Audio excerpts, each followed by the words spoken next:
Life is full of challenges, but one of the most persistent and emotionally draining is dealing with difficult people.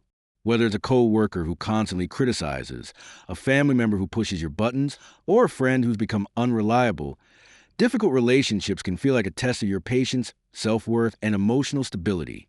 While it's tempting to wish these people away or hope for them to change, Stoic philosophy offers a much more empowering and realistic approach. Instead of trying to control others is a futile and exhausting task. Stoicism teaches us to control ourselves. We can change how we respond, how we interpret events, and how we protect our peace. In this article, we'll explore 3 essential Stoic techniques for handling difficult people. 1. Practice detachment. Maintain control over your internal state rather than being ruled by someone else's behavior. 2. Empathy and understanding. Look beyond the behavior and try to see what drives it, even if you don't agree. 3. Set boundaries. Establish clear emotional and behavioral limits to protect your well-being. These techniques aren't just strategies for tolerating others. They're tools for mastering yourself. Practice detachment. One of the most powerful ideas in Stoic philosophy is that our emotions are shaped not by events themselves, but by our interpretations of those events. Epictetus put it succinctly, it's not what happens to you, but how you react to it that matters. When someone insults us, lies, or behaves selfishly, our emotional reaction isn't caused by their behavior. It's caused by our perception of what their behavior means. We might take it personally, feel disrespected, or interpret as a threat to our value or competence. That interpretation is what causes emotional pain and not the action itself. Detachment doesn't mean apathy. It doesn't mean you stop caring or become emotionless. Stoic detachment is about emotional sovereignty by choosing not to give someone else the keys to your inner peace. For example, imagine a colleague publicly criticizes your work.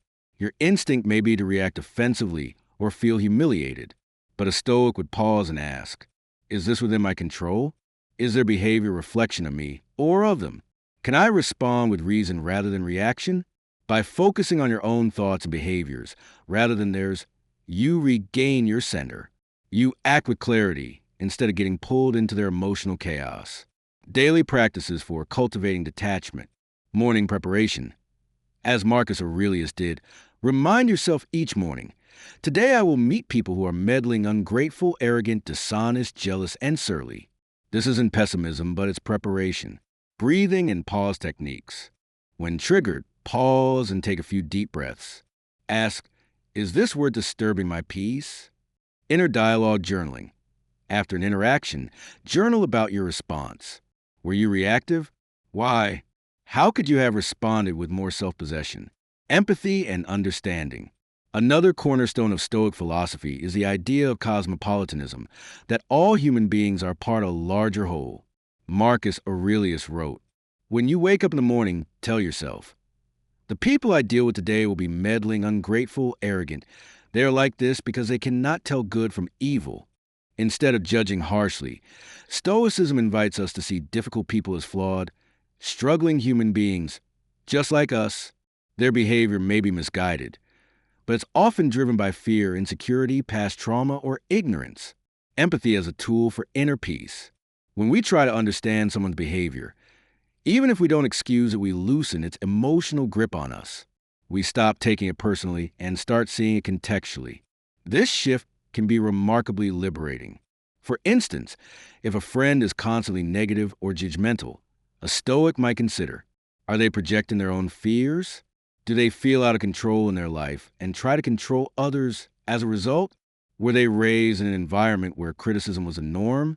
This doesn't make the behavior okay, but it makes it understandable.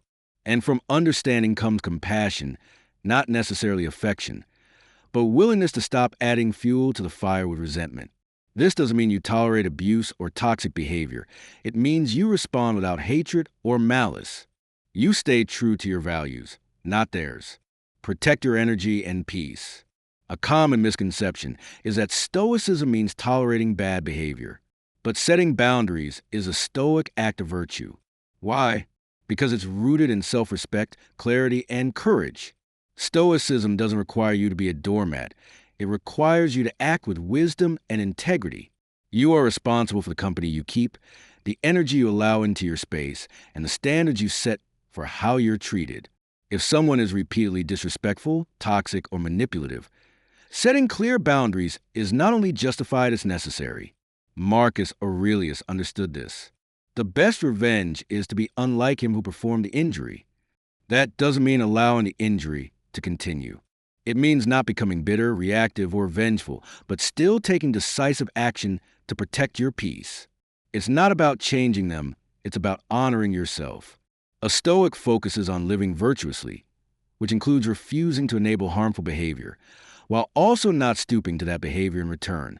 Building boundaries with Stoic integrity. Clarify your values. Know what kind of behavior you will and won't accept. Be specific. Rehearse your response. If a situation arises repeatedly, prepare a calm, respectful script. Detach from outcome. Setting boundaries may lead to pushback or emotional flare-ups. That's okay. You're not responsible for how others react, only for how you respond. Bringing it all together. Difficult people aren't going away. From ancient Rome to modern office politics, they've always existed and always will. What changes is how we relate to them. Stoicism offers a path that combines clarity, strength, compassion, and responsibility. Here's a brief recap of the Stoic approach. Detachment. You don't control others' actions, but you control your response. Keep your peace sacred. Empathy. Difficult people are often acting from pain or ignorance. Seeing this clearly reduces emotional reactivity. Boundaries. You are not required to absorb negativity. Set limits with courage and respect for yourself and others. Stoicism invites us to rise above pettiness, to act with virtue instead of impulse, and to respond with reason over rage. This doesn't mean we're passive, it means we're principled. Ultimately, every encounter with a difficult person is an opportunity not to fix them, but to train ourselves in patience, wisdom, and self-mastery. Each test becomes a chance to practice what the Stoics valued most, the art of living well. Difficult people as spiritual training. Seneca, the great Roman Stoic, wrote that hardship is like fire to gold. It tests and refines us. In that spirit, perhaps the difficult people in our lives are here for a reason, not to break us, but to shape us. Each annoying coworker, critical parent, or draining acquaintance is a hidden trainer, testing our emotional strength, challenging our clarity, and sharpening our discipline. If we embrace these challenges through the lens of Stoicism, we can turn every frustrating interaction into an exercise in growth. You may not be able to change them, but you can change yourself. And in doing so, you reclaim your peace, your power, and your freedom. If you enjoyed this video and want more content on habit formation, productivity, and personal growth, make sure to subscribe and join our community. Your support helps the channel grow, and I truly appreciate it.